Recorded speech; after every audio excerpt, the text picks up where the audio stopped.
Okay, students, now we will discuss over remaining parts of air passageway. So, our next part of the air passageway is pharynx.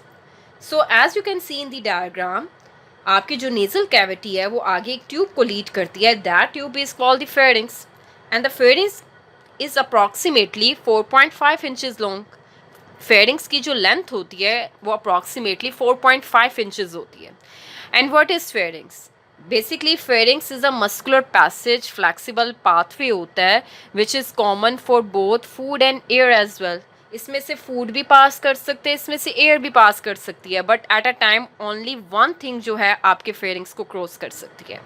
अब ये जो pharynx की opening है it can either lead to oesophagus or it can either lead to larynx.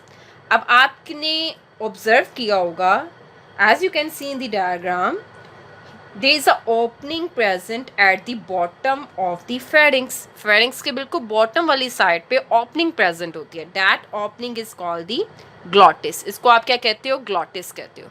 अभी जो glottis होती है opening, it is guarded by a flap of tissue.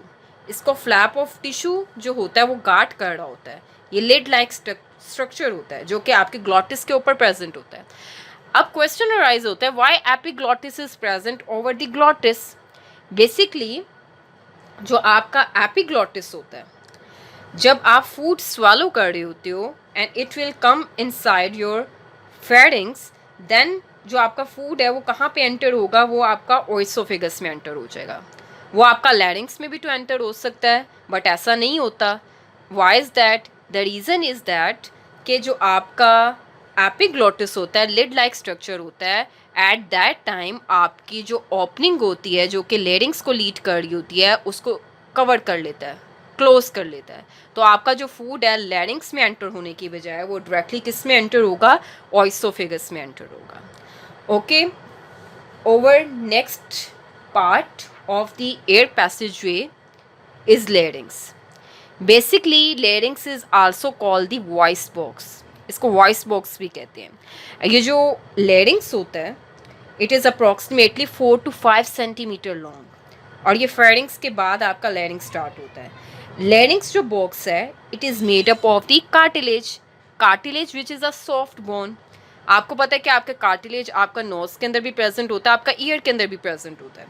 अब ये जो आपके लेरिंग्स है इसकी जो लोकेशन अगर आप देखें तो it is located between pharynx and trachea. here is a pharynx, here is a trachea. अब ट्रैकिया और फेरिंग्स इन दोनों के बिटवीन में जो आपका स्ट्रक्चर प्रेजेंट है वो आपका क्या है? लेरिंग स्ट्रक्चर प्रेजेंट है.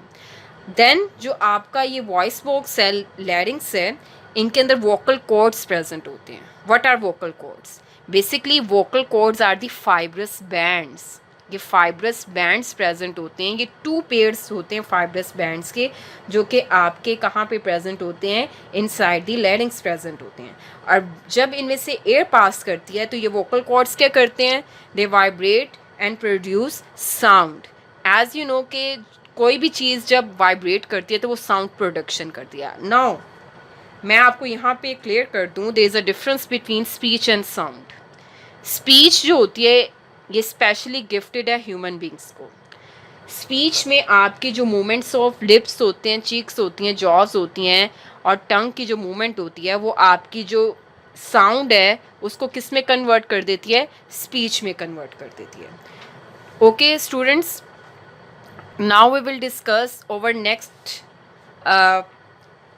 part of the air passageway which is trachea.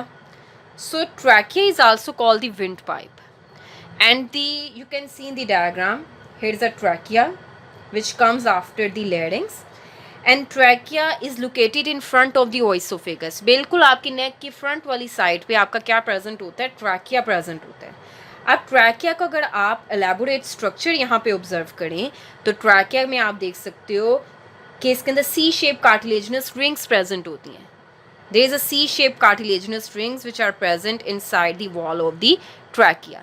अभी जो सी शेप कार्टिलेजिनस रिंग्स होती हैं इनका फंक्शन होता है ये आपके ट्रैकिया को कोलैप्स होने से प्रिवेंट करता है, बंद होने से इसको प्रिवेंट करता है, श्रिंक होने से प्रिवेंट करता है जब इसके अंदर कोई भी एयर प्रेजेंट नहीं होती. देन जो आपका ट्रैकिया है it can divided into the two branches, आगे से ये टू ब्रांचेस में डिवाइड होता है as you can see in the diagram. इनको हम ब्रोंकाई कहते हैं। ब्रोंकाई हम प्लूरल के लिए यूज़ करते हैं, और अगर आप सिंगल ट्यूब को डिस्कस कर रहे हो you will use the word bronchus. Right bronchus में डिवाइड होता है और लेफ्ट ब्रोंकस में डिवाइड होता है। ये राइट ब्रोंकस है और ये लेफ्ट ब्रोंकस है। अभी जो राइट ब्रोंकस होती है शॉर्टर होती है, वाइडर होती है, और इसकी लेंथ अप्रॉक्सीमेटली 2.5 सेंटीमीटर लॉन्ग होती है। एंड लेफ्ट ब्रोंकस जो होती है ये लॉन्ग होती है as compare to the right bronchus. जैसे कि ये लेफ्ट ब्रोंकस है, ये लॉन्ग है as compare to the right bronchus. और लेफ्ट ब्रोंकस की जो आपकी जो लेफ्ट ब्रोंकस की लेंथ है it is approximately 4 to 5 centimetre long. So जो आपका ट्रैकिया एंड ब्रोंकाई है इनके अंदर cartilaginous rings and plates present होती हैं। अब ट्रैकिया एंड ब्रोंकाई का अगर इंटरनल स्ट्रक्चर देखा जाए so there are hair like structure present inside the wall of the trachea and bronchi. इन स्मॉल हेयर लाइक स्ट्रक्चर को हम सीलिया कहते हैं। Have you ever observe the towel, जैसे कि टॉवल के ऊपर आपको छोटे छोटे थ्रेड लाइक स्ट्रक्चर नजर आते हैं, सेम आपके ट्रैकिया एंड ब्रोंकाई के अंदर ये हेयर लाइक स्ट्रक्चर होते हैं जिनको हम सीलिया कहते हैं। So question arises what is the function of the cilia. अभी जो सीलिया होते हैं ये आपकी जो नेसल कैविटी के अंदर डस्ट पार्टिकल्स फिल्टर होने से रह गए होते हैं, वो आके ट्रैकिया एंड ब्रोंकाई में सीलिया उसको क्या करती है, फिल्टर्ड कर